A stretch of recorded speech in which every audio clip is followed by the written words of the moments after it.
my goodness. Guess what time it is? It's 2026 and it's time to chit chat with Key. That's me. Hi. Oh, I'm sorry. Hi. Hello. How you doing? What's up? It's me and you.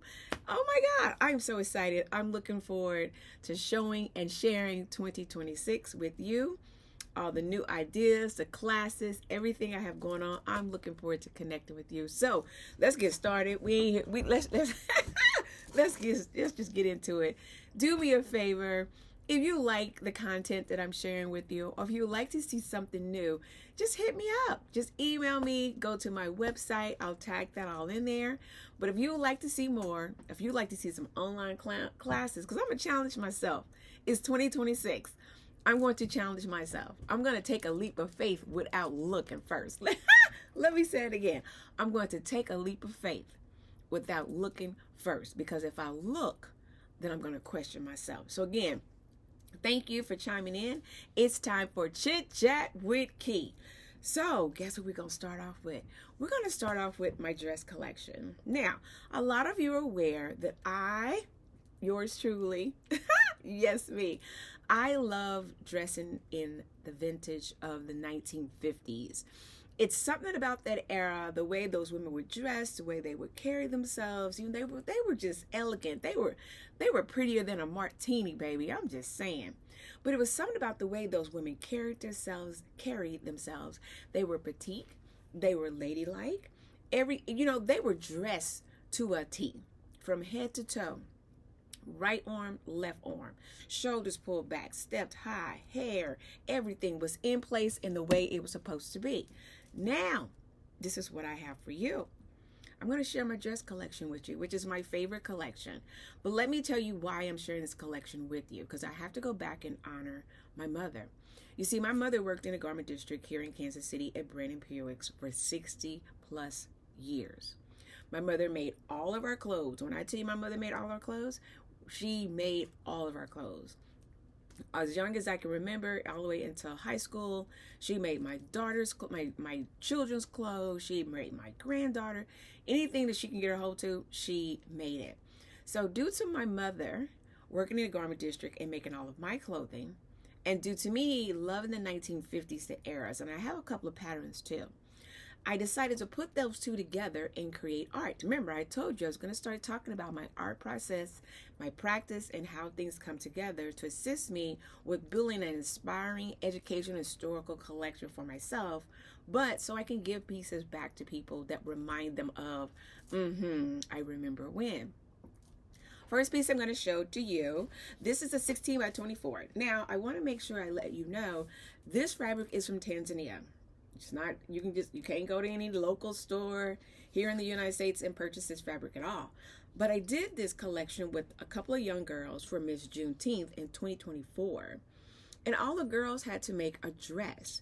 But what you don't know and you can't see is on the reverse side of this dress, they had to write eight letter words that describe them, and they could not use the word beautiful, because I wanted to increase their vocabulary, increase their self-awareness, increase how they present themselves. So on each side of the dress, they had to write eight letter words that best describe them.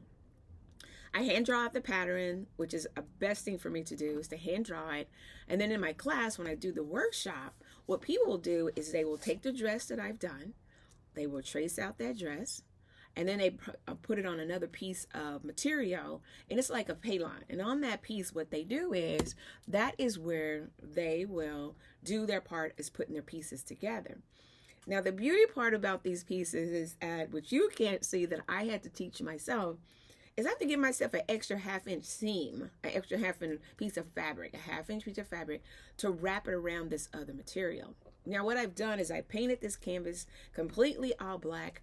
What I do is I adhere this piece on here, And then I like to highlight it just so the dress pops off the black canvas. Because other than that, if I put it on there and don't give it a highlight, you really can't see it. So I love to embellish my piece. This is a seashell. So I love to embellish my pieces and let them come out. And as you can see, it looks like she's dancing. And again, this fabric is from Tanzania. So it was shipped in for Miss Juneteenth for 2024 for the participants. And they all got to make their very own dress. And it was the style of them. Now, the piece behind me, baby, let me tell you something. This piece, love this piece. This piece, I had the fabric shipped in for Zesty Couture, based out of Dallas, Texas. I was online doing some research for some fabric. I saw this. Of course, purple is my color. Purple means royalty. So I thought I'd get this purple fabric with the pink. And she looks like she's dancing. And I believe this piece is titled, it's Her Joy. Yeah, this piece is called Her Joy. So it's like she's dancing in her ambiance. She's feeling good. Nothing's stopping her. No matter what's going on around her, she knows she has to keep moving no matter what. So this piece, the other one was 16 by 24. This piece is 30 by 40. It is one of the bigger pieces of dresses that I have. I love. Now, what I would like to let you know, say for instance, your mom has an outfit that you love. Say for instance, your grandmother has an outfit that you love, and they have transitioned and you just don't know what to do with their clothing. You can book a session with me and it becomes a therapy session. You can book a session with me, and what we'll do is, and I don't cut it up, I let you cut it up because I want you to be able to connect, communicate, and release whatever it is.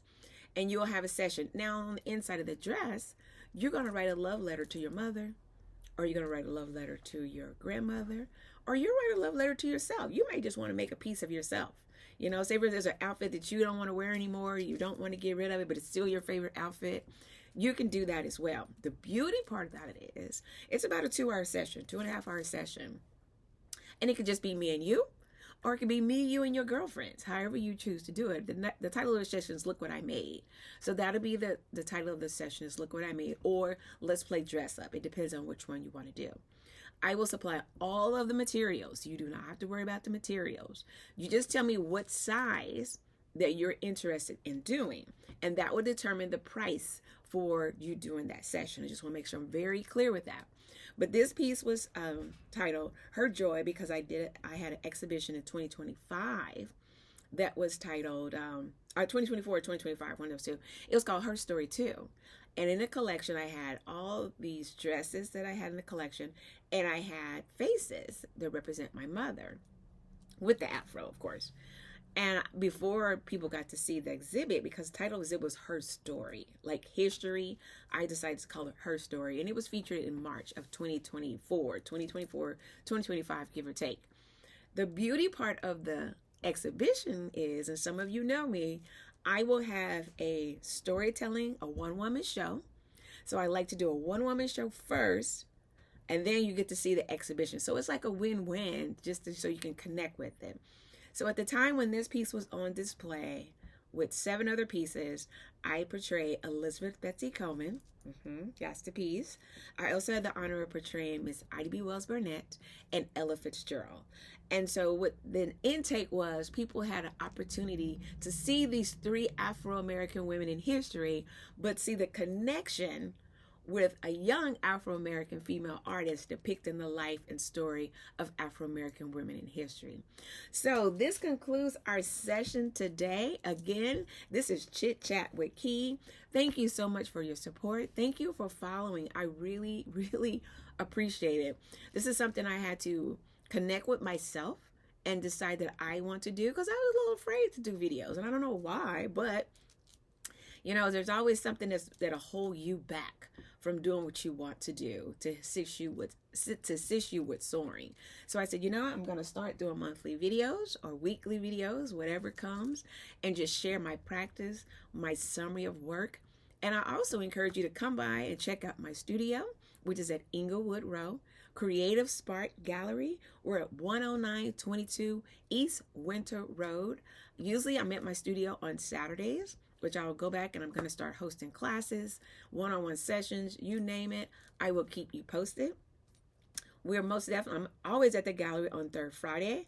So third Friday, I'm here at the gallery. You can come into the studio.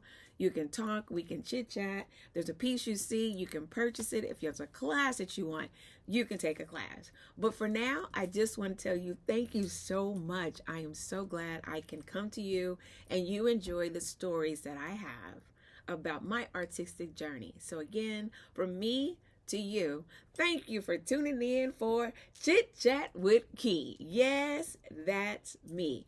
Take care, and I hope and pray that you enjoy your blueprint that is designed for you in 2026. This is your girl, Key, and I'm ending with my quote. My grandmother picked cotton. My mother measured cotton. And now I'm sewing seams to create stories with cotton.